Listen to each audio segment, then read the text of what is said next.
Thank you, Governor. I appreciate the history that he gave as well. And I just wanted to give a little history as well and talk about the fact that I think we'll all remember 2 years ago in the back East Wing Rotunda, Senator Williams, former Senator Wagner, as the governor mentioned, Representative Harris and I started the process to educate the public and the legislature on how we could give people who have made mistakes, served their time, done what is necessary, on low-level misdemeanors a second chance. And pure and simple, that's what this bill is about, and I think it's a good idea to move forward as we have done it. You know, when you sit there and you take a look at the first day that we started looking at this, and it was 2 Republicans from central Pennsylvania, 2 Democrats from Philadelphia, what could we possibly have in common, you know? I mean, but we made it work, right? We found out that, you know, a lot of times if you take a look at our voting records, we're from different districts. We have different philosophies on how things should be done, but we have this common idea as to the fact that people deserve a second chance. And that's what this bill is about, and that's why we work so hard, all of us, in our respective chambers and with so many different groups. And that's why I wrote everything down so I wouldn't forget somebody, because there is a lot of folks. But our common goals, we were lucky to have many groups like the DA's Association. We have Fran Chardo here from the Dauphin County DA representing them. All of our large business chambers from Philly, Harrisburg, and Pittsburgh.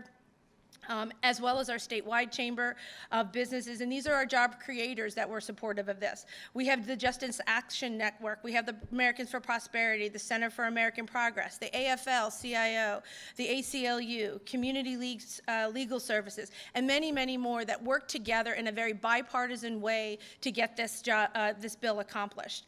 The staff in the Judiciary Committee, I sit on the Judiciary Committee, and we worked this bill through. Tom and Mike worked, there were hundreds of hours of phone calls, of emails, of meetings, everything to get this done and get it to coordinate with Act 5 that we passed in 2016, which was also a very important piece of legislation dealing with justice changes. The other person that worked tirelessly with us was the chairman, Representative Marsico. He couldn't be here today, but I just wanted to do a thank you for him, because without his willingness to shepherd this as a committee member, the chairman, as you well know, have a lot of authority, and his ability to really promote it, and he was a great supporter of it at every turn, and I just wanted to thank you.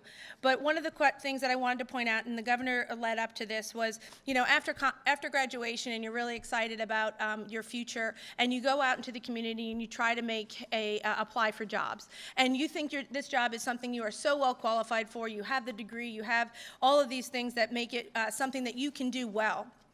And then it comes back, and the person comes back from HR and says, I'm sorry, you failed our background check. I'm sorry, we cannot offer you this perfect job because of a mistake that you made when you were 19 years old. And time again, this is completely avoidable. We need to, you know, people make mistakes. I don't think anyone in this room can honestly say that they've never made a mistake. And so I really say to a lot of folks, and I've heard people on both sides of this issues that are a hard no, don't give anybody a second chance, they made a mistake, that should be held accountable. Well, you know what, when you have a mistake of maybe open container, you have an underage drinking, you have something that you disrupt a public meeting, which I thought was interesting, was a misdemeanor. So none of you interrupt any meetings whatsoever. But that's something that if you're charged with, it comes back to haunt you, and this should not keep people from being good community members, taxpayers, and job holders in our community. So with that, the ability for us to make sure that people serve their time, they do what they need to do, 10 years later, they've been clean.